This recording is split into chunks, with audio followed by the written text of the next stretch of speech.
स्वागत है आप सभी का एसएससी सीपीओ टॉपर्स कॉन्क्लेव में।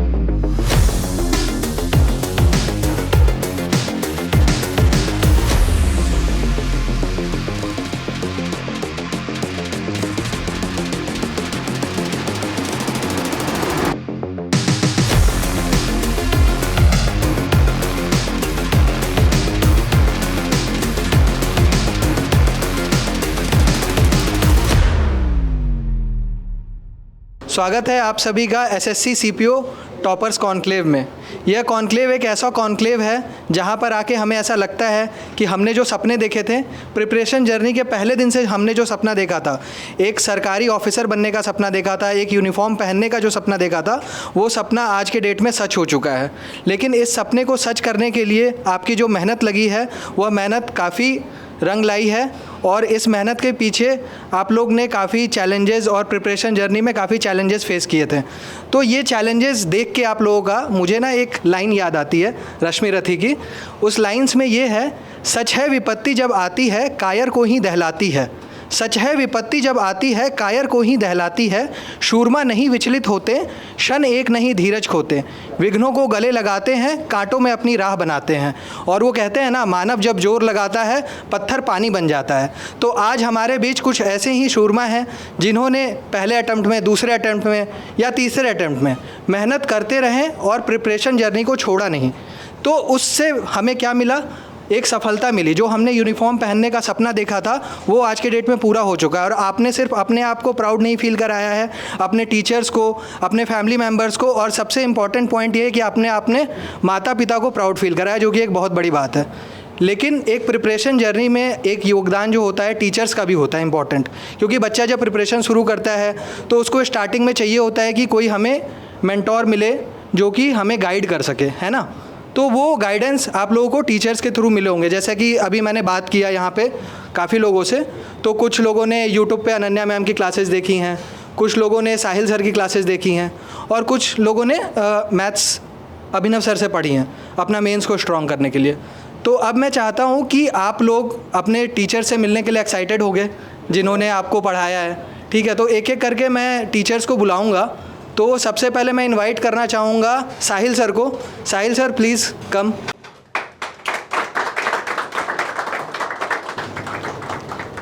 साहिल sir please have a seat.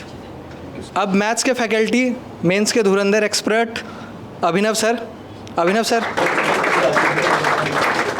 जैसा कि आप सभी को पता है कि अभिनव सर सिर्फ आप लोग के लिए मेंस के मैथ्स में नहीं साथ रहे हैं, उन्होंने प्रोटेस्ट में भी काफ़ी साथ दिया, आप लोगों की आवाज़ उठाई एसएससी के लिए, जो भी एसएससी में चैलेंजेस फेस करते हैं। इनकी फ़िज़िकल कंडीशन उतनी अच्छी थी भी नहीं, फिर भी ये प्रोटेस्ट ग्राउंड पे रामलीला मैदान तक रात में एंड तक टिके हुए थे। तो ये काफ़ी जो इनिशिएटिव है अभिनव सर लेते हैं आप जैसे स्टूडेंट्स के लिए, तो ये काफ़ी प्रेरणादायक है सभी स्टूडेंट्स के लिए भी, और हम इन लोग के साथ जो काम करते हैं हम लोग को भी काफ़ी इंस्पायरिंग लगता है। तो अब सर मैं इंट्रोड्यूस करवाना चाहूँगा सारे बच्चों को आप लोगों के साथ। तो फिर कैसा लग रहा है भाई? मतलब बढ़िया एकदम आप लोगों ने मेहनत करी है, सिलेक्शन हो गया अब तो जोली फील हो रहा है, बढ़िया लग रहा है। हरियाणा से है ना? तो हाँ, हरियाणा से है। मैं भी हरियाणा से ही हूँ। ऐसे बड़ा फॉर्मल सा फील करने की ज़रूरत नहीं है। ये सब कुछ जो भी चल रहा है तुम्हारे लिए चल रहा है। और हम चाहे क्लास लेते हैं या भी कोई पेड क्लास भी होती है, वाईटी भी होती है, तो सब कुछ मिला जुला काम है। तो जैसे अभी बात कर रहे थे हम लोग खड़े होके कि बच्चों ने बहुत मेहनत करी है। और यार मैं सही बता रहा हूँ आपको कि जैसे अभी अमर भाई अगर यहाँ पे हों, तो अभी मैंने उनका इंटरव्यू लिया था, उन्होंने 24 साल की एज में एग्ज़ाम निकाल लिया। मतलब अगर मैं अपना टाइम याद करता हूँ तो सब लोगों ने कहीं ना कहीं मेहनत तो करी ही है। और किसी ने 24 में निकाला, किसी ने 28 में निकाला, किसी का होता है कि बिल्कुल लास्ट एज पे जाके निकला होगा। अब आपने जो सब कुछ लाइफ में आपने सोचा था अचीव करना था वो कर लिया। अब इसके बाद जब आप रियल फील्ड में जाओगे तो थोड़ा सा जैसे हमारे देश के हालात हैं, आप सब लोगों को पता होगा, हम हमेशा क्रेव करते हैं कि अच्छा हो जाए, अच्छा हो जाए, अच्छा हो जाए। तो एक जनरेशनल चेंज आता है। अब ऐसा तो है नहीं कि मैं बहुत बुजुर्ग हो गया हूँ तो बड़ी बातें करूँगा। कभी कभी ट्राई करता हूँ कुछ अपनी तरफ से हम इंडिविजुअली कुछ चेंज कर सकें। जैसे बहुत बेसिक सी बात थी, आज से 10 साल पहले जब निकलते थे तो रोड पे कोई कुछ भी फेंक देता था, अब नहीं फेंकते, अवेयरनेस से फैल गई है। तो आई थिंक आप लोगों की जिम्मेदारी रहेगी अब वो कि बच्चों को तो इंस्पायर करोगे। थोड़ा सा अगर हम एक बेसिक कोर्स थोड़ा सा अपने देश को लेके चल पाएँ और आपकी तो नौकरी भी देश सेवा वाली है, वर्दी मिलेगी आपको तो। कचरा फैलाने वालों के डंडे मारने की नौकरी मिली है इनको ना। हाँ, जोर से मारना रख के बिल्कुल।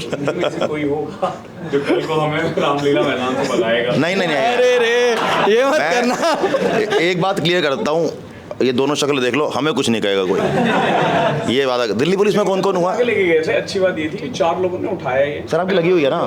मैं रख दो जैसे जैसे वो गिरा और देते। दिल्ली पुलिस में कौन कौन लगा आप में से है? क्या बात है, मैं दिल्ली से हूँ इसलिए पूछ रहा हूँ, नंबर मेरा ध्यान रखना। हाँ मतलब प्रोटेस्ट के लिए परमिशन तो मिल जाएगा ना भाई, हैं? ये हमेशा देखो, एसएससी की हरकतें तो प्रोटेस्ट वाली हैं ही, है ना। अभी पता नहीं अब मेंस का आंसर की कब, मतलब प्री का आंसर की कब आएगा, ठीक है, आंसर की मतलब रिजल्ट कब आएगा, ठीक है, फिर उसके बाद यार बताओ सॉल्यूशन नहीं दे सकते, तो हरकतें तो। मैं बताता हूँ, जैसे ही कभी भी आंसर की रिलीज़ होता था ना, तो मैं 4 या 5 दिन के लिए ना, पहले तो मैं गवर्नमेंट जॉब में था तो मैं छुट्टी लेता था। यहाँ पे ना मैंने इनको बोल दिया, वो कुणाल बताएगा, जिस दिन आंसर की रिलीज़ हुआ ना, अगले दिन 3 बजे तक ना मैंने 7 शिफ्ट का रिकॉर्ड कर लिया था। मेरे पास अभी भी 7 शिफ्ट रिकॉर्डेड था। लेकिन फिर लॉ, ऑब्वियस सी बात है, आप लॉ को ब्रेक नहीं कर सकते, तो मुझे उसको वहीं रोकना पड़ा। अदरवाइज़ आप देखते उसी दिन ना मैं एटलीस्ट 15 शिफ्ट प्रोवाइड कर देता और अगले 3 से 4 दिन में पूरा 45 शिफ्ट। लेकिन अब ऐसे चल रहा है, इसको यहाँ पे काटना भी नहीं पड़ जाए। हाँ ये भी है कि बाद में वो हो, ठीक है। अभी तुम लोग लगे नहीं हो, अभी कुछ नहीं कहना हमें, अभी कुछ ही बोल सकते हैं हम, ठीक है ना भाई। किसी का मतलब कोई क्वेश्चंस है जो अभिनव सर से पूछना चाहता हो? आपका सर एक स्टूडेंट है, आपका मैथ्स का प्लेलिस्ट देखा था मेंस के टाइम पे। CGL 2024 मेंस की जो सर प्लेलिस्ट थी आपकी, वो देखा था मैंने, उससे सर बहुत हेल्पफुल हुआ था। और वो सिर्फ मैंने मेंस के लिए नहीं देखा था, अदर एग्जाम में भी सारे कवर थे, क्योंकि उसमें टॉपिक वाइज शुरू से लेके वो एक प्लेलिस्ट में सारा ही बेस से लेके पूरा एडवांस तक सब खत्म था। तो CPO प्री में भी सर 50 आउट ऑफ 50 थे मेरे उसमें, तो मैथ्स में। और उसी का ना अपडेटेड वर्जन अब आ रहा है। अब हम इस बार मैं उसको शिफ्ट वाइज करवा रहा हूँ, जैसे 2012 का पेपर, 13 का, क्योंकि बहुत लोग क्या करते हैं ना कि पीछे नहीं जाते हैं। उन्हें क्या लगता है ना कि TCS के क्वेश्चंस कर लेते हैं पिछले 5 साल का, उनको मैथ्स आ जाएगा। लेकिन मैं आपको बताता हूँ, TCS जो क्वेश्चन पूछ रहा है ना, वो हर बच्चा कर लेगा, लेकिन सीख नहीं पाओगे उससे कुछ। आसान सवाल से ना सीखा नहीं जाता है, आपको ना पीछे जाना होगा, आपको परसेंटेज सीखना है। TCS क्या पूछ रहा है वो नहीं सीखना है। मैंने परसेंटेज सीखा है, तो मेरे सामने कैट के क्वेश्चंस दे दो, मैं सॉल्व कर दूंगा। लेकिन अगर आप सिर्फ TCS सवाल करके जाओगे ना, तो नहीं होगा। और एक चीज़ है ना, अभी आप लोग में से बहुत लोग मुझे थके थके लग रहे हो, आदत डाल लो। ये लास्ट एग्ज़ाम तो नहीं है जो तो आपने क्रैक किया है।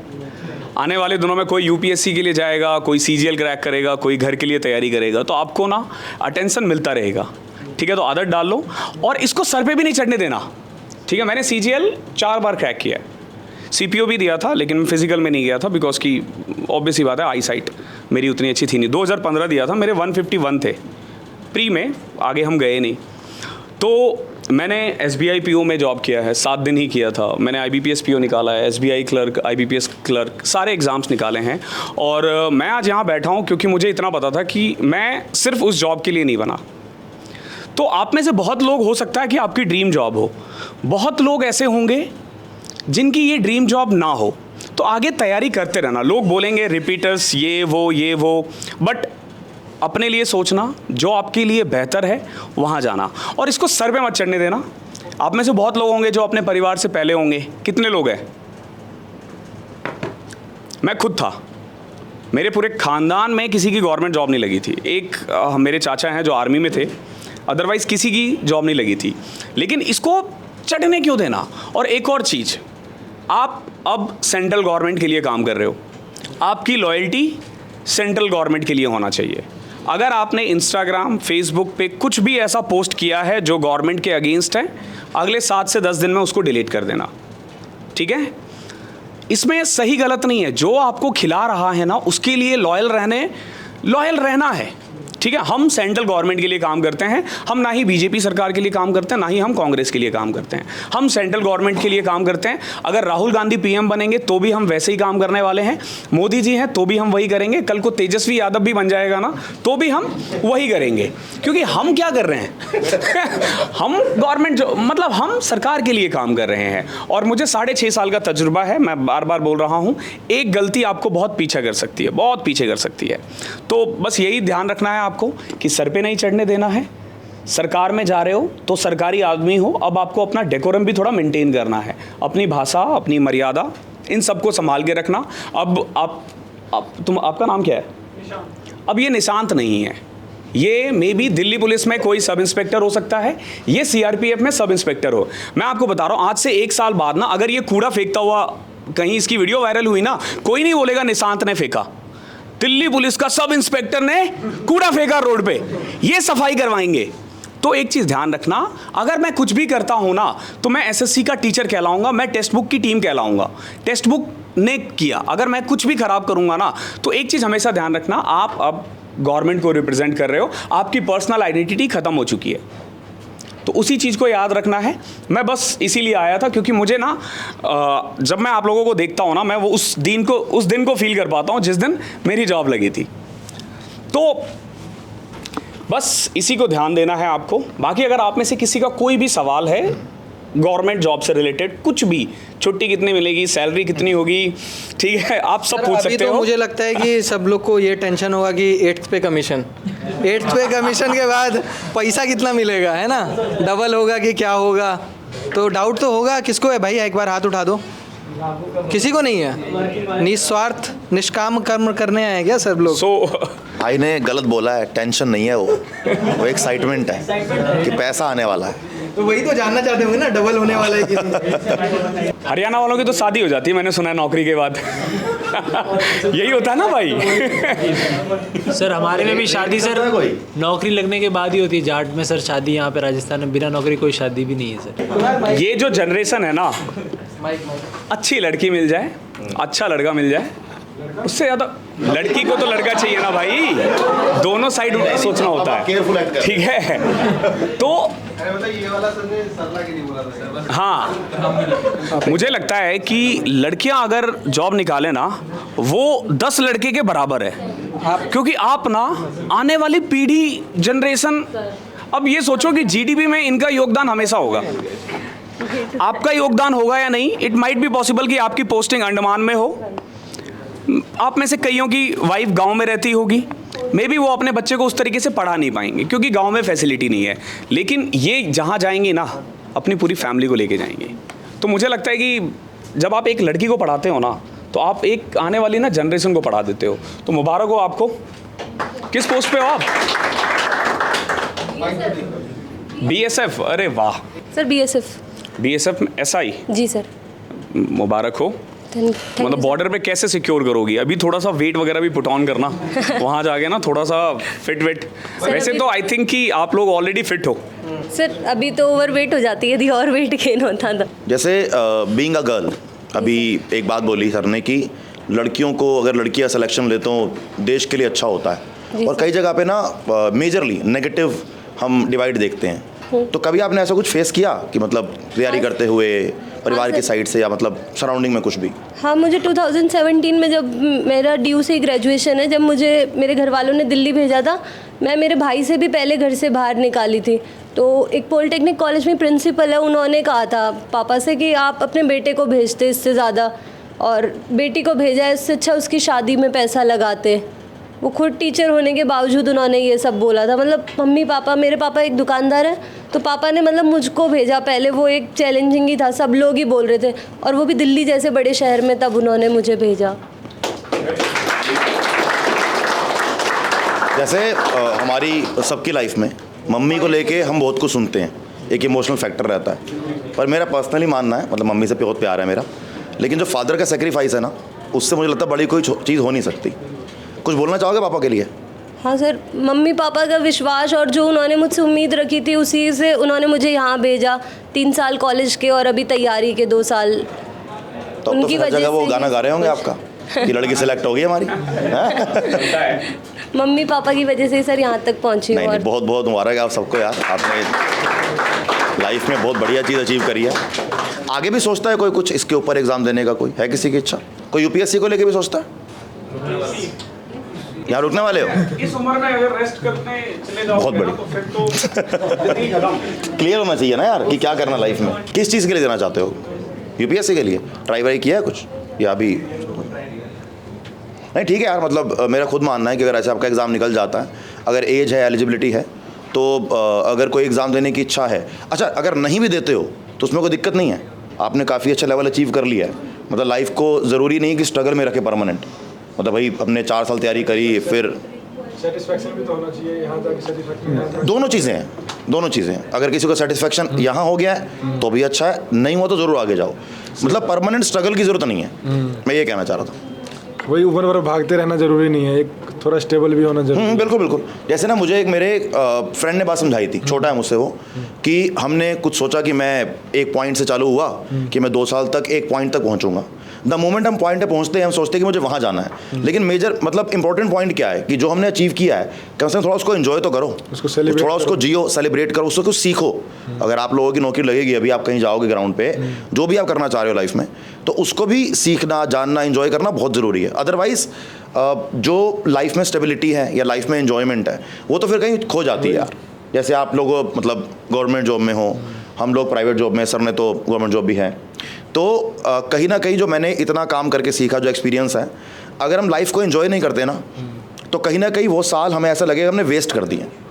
अब आप लोगों ने एग्ज़ाम निकाल लिया है, मैं बिल्कुल एक बड़े भाई की तरह बात करूँगा आपसे कि कहीं ना कहीं घूमने भी जाना, थोड़ा बहुत ट्रैवल भी करना, जो खाने का मन करता है उसको खा लेना। बड़े फिट लग रहे हो, काफ़ी टाइम से वो चीज़ नहीं कर पा रहे होगे आप, क्योंकि फिजिकल होता है। मतलब मोटी मोटी बात ये है कि लाइफ थोड़ा एंजॉय भी करना, ये तो अभी रिक्वायरमेंट है ना, अभी तो करना ही है, चीज़ें करनी थी। मेडिकल में जो उनका वेट है, मतलब हाँ। ऐसा लगता है ऐसे हम कमज़ोर हो गए हैं।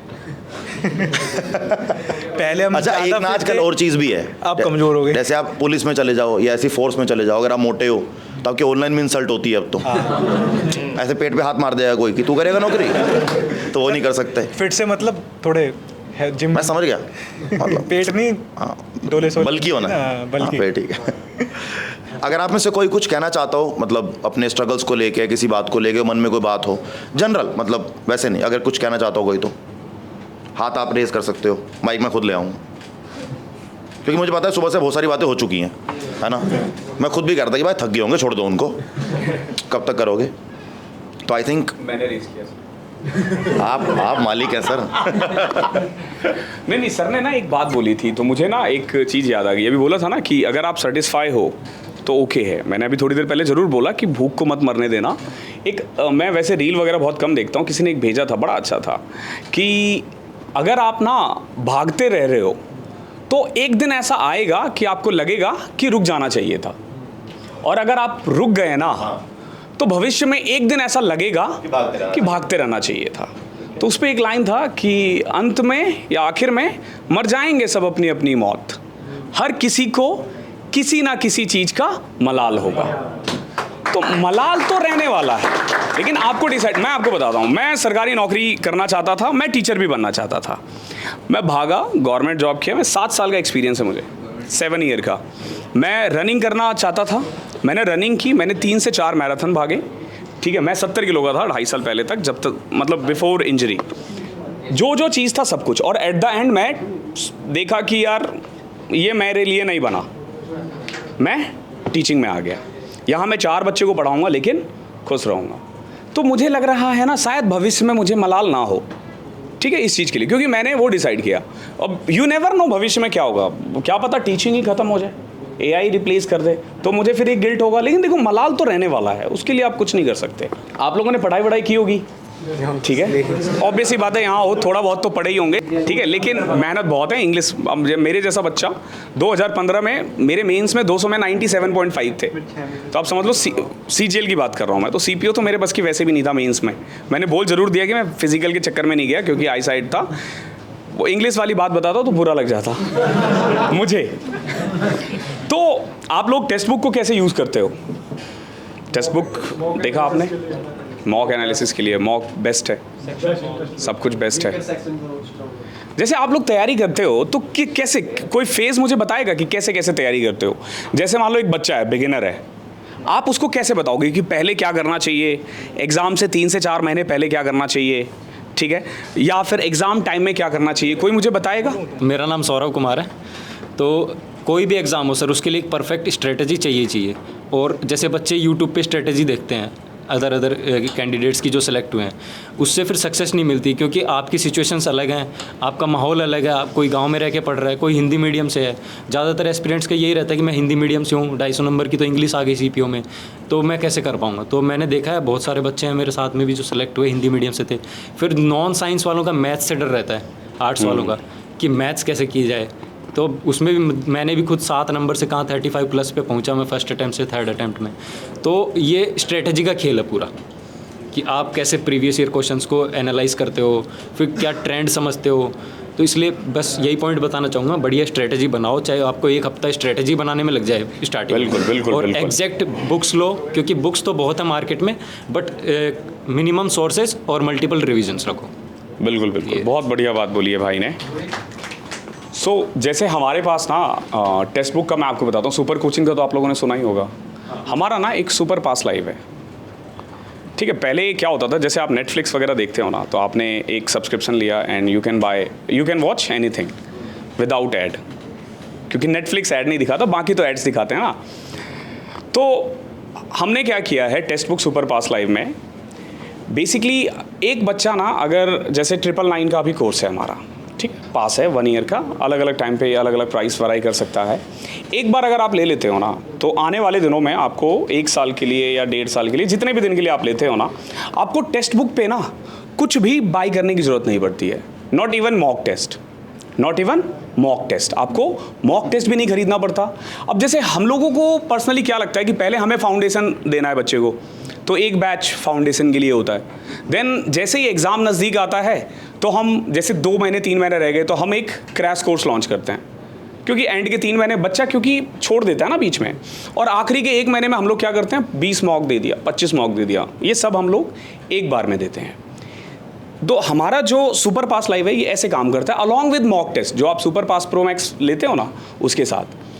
तो इसके बारे में आप लोगों का क्या ओपिनियन है? अगर आप लोगों का मैं सजेशन जानना चाहता हूँ कि आपका क्या सजेशन है ऐसे, और अगर आपको इसके बारे में पहले पता होता तो क्या कुछ चेंजेस होता? अगर किसी ने, क्या तैयारी आप लोगों ने ऐसे की? यस सर, एक्चुअली जिनके घर में पहले से सरकारी नौकरी नहीं होती है, फिर कोई बताने वाला नहीं होता इस फील्ड में, तो हम वही है कि यूट्यूब से वीडियो देखते हैं और अलग अलग जगह भागते हैं कि मैथ का ये अच्छा लगा, फिर वो अच्छा लगा, फिर वो अच्छा लगा। हाँ, बट अगर कोई प्लेटफॉर्म है वो ये सब चीज़ें दे रहा है, जैसे वो होता है ना कि सीढ़ी चढ़ने की बहुत ज़रूरत होती है, वो सीढ़ी मिल जा रही है कि ठीक है यहाँ क्लास लगानी है, फिर यहाँ मॉक लगानी है, फिर यहाँ टेस्ट है, फिर एनालाइज है, तो मेरे को नहीं लगता कि इससे और ज़्यादा अच्छा कुछ हो सकता है आज के टाइम पे।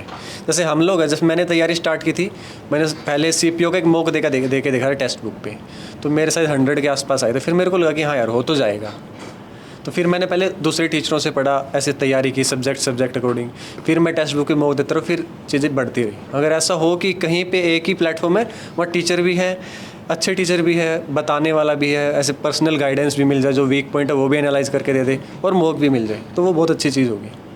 Thank you so much. Personally मैं बताऊं, हमारी सारी फैकल्टीज़ जो है ना, उन्होंने एग्ज़ाम्स निकाले हुए हैं। टेक्स्ट बुक का ना पहला क्राइटेरिया यही होता है टीचर्स को हायर करने से पहले ना, कि आपने ना किसी एग्ज़ाम को क्रैक किया है, ठीक है। मैंने मल्टीपल एग्ज़ाम, साहिल सर ने किया है, अनन्या मैम ने बैंकिंग के एग्ज़ाम्स क्रैक किया है, CGL क्रैक किया है, रितिका मैम ने किया है, उन्होंने तो CDS वगैरह भी निकाला हुआ है, FCAT वगैरह कुछ होता है ना, ठीक है। मुझे थोड़ा उसके बारे में कम नॉलेज है। आई साइट मेरी 2014-15 में चली गई थी वो 2015 ठीक है ठीक है, मैं आई साइट बोलूँगा, तुम इंग्लिश पे पढ़े रहना। बट मैंने सरला की जो स्टोरी सुनी, मुझे बहुत इंस्पायरिंग लगा। जैसे उसने बोला कि मेरे पेरेंट्स ने मेरे को दिल्ली भेजा, और जहाँ पे वो आई, जिस भी कांटेक्ट में रह रही थी, दे सेड कि इससे अच्छा नहीं भेजते, शादी का पैसा जुट जाता और ये वो, and she proved them wrong.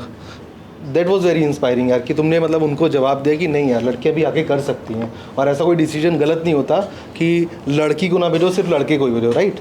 तो दैट वाज वेरी इंस्पायरिंग यार, गुड। तो एक्चुअली हम जो पढ़ाते हैं ना, तो मतलब अब मैं ना लल्लन टॉप बहुत देखता था कोरोना के टाइम में। तो उसमें ना एक 9 PM पे आता है, क्या नाम है, मैं नाम अभी कैसे भूल सकता हूँ उनका, जो लल्लन टॉप के फाउंडर में से है, हाँ वो सौरभ द्विवेदी।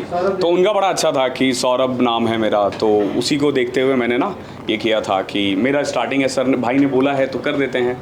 हेलो एवरीवन, अभिनव नाम है मेरा और स्वागत करता हूं मैं आप सभी का एक बार फिर से text book super coaching channel पर।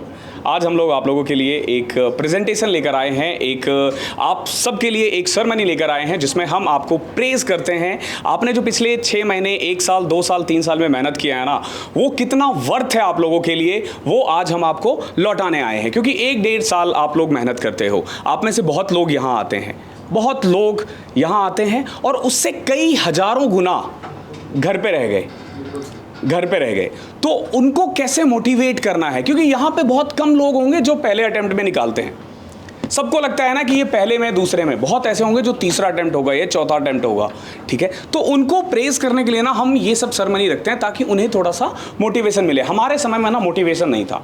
मैं 15, 16, 17, 18 की तैयारी करता था, मैं 18 तक मैंने लास्ट दिया था। हमारे समय में पूरे मोहल्ले में नहीं मिलता था, ऑफलाइन चलता था पूरे मोहल्ले में ना, या आप ये देख लो कि 1-2 कहीं हमारा जैसे कोचिंग है तो कोचिंग में कोई एक बंदा निकाल लिया, हम उनसे मिलते थे जाके। लेकिन ऑनलाइन आने का ये बेनिफिट है, कि अब आपको सब कुछ सामने मिल जाता है। तो हम इसीलिए ये सारी चीज़ें ना उनको प्रोवाइड करते हैं। इनडायरेक्टली उन्हें थोड़ा सा मोटिवेशन मिलता है।